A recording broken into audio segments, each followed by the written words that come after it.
Now, a once united and blended family filled with heartwarming social media happy moment has now become or found themselves at the center of public scrutiny following a very sad and terrible news that has just emerged and currently trending all over the social media, involving the most controversial preacher by the name Victor Kanyari, who is also the father of two children, Sky and Danny, who are left behind by 11th hour hitmaker Betty Bayo, as well as Hiram Getao, known as Tash, their stepdad. And their today's sad news has sent the shockwaves across the country, leaving everyone more emotional, sympathizing and encouraging, especially Tash, to take heart during this difficult moment of his life, wondering what has happened again between both of them at the moment where everyone thought that the misunderstanding and dramas between both of them had died off after both reunited and vowed live on the social media that they will never fight again because of the custody of their two children, due to the growing and most hated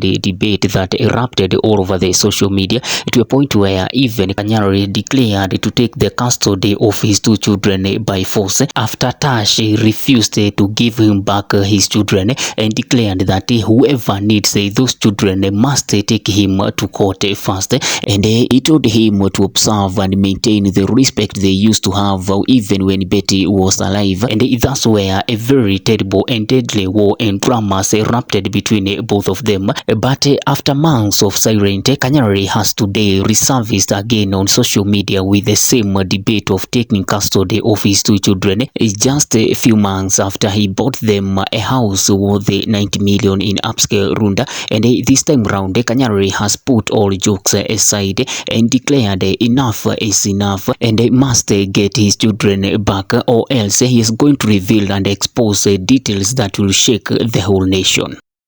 And as we all know that Tash was not just a husband to the late gospel singer Betty Bayo, but was also deeply involved stepfather, and who publicly vowed not once or twice that he will protect and provide for Sky and Danny as if they are his own children. Because you remember, even after the burial, the children remained in the matrimonial home with Tash, maintaining the stability they had known during their mother's final years. But because of a very deadly and terrible war that occurred between Kanyari and Tash in recent days and still trading even now, Kanyari has declared to take back his children and has already filed several court orders to allow him take custody of his two children.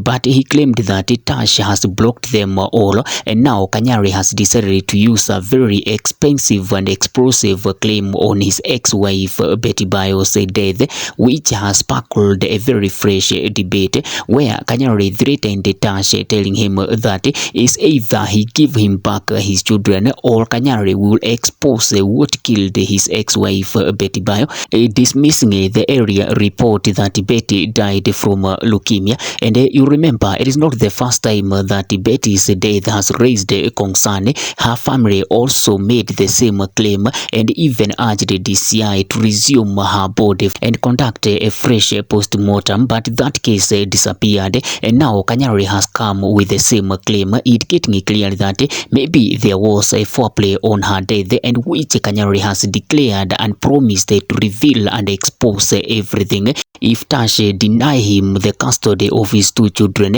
And his fresh threat and claims has sparkled mixed reactions, many urging him not to dare do that because it will only cause more dramas and traumatize his own children, while others are urging him to come clear and tell the whole world who or what really killed Betty. Nitakuja kusema mimi niliua Betty Bayo. I'm not a fool person. Nitakuja kusema mimi niliua Betty Bayo.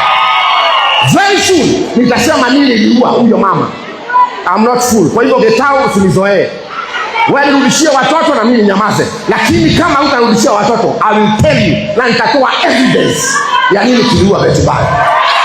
And as fans still continue discussing the matter, were left saying that, and I quote some, toboa siri, ungetuambia kitambo, achana nayo, kwani haukusema wakati alikufa? You are also a hypocrite.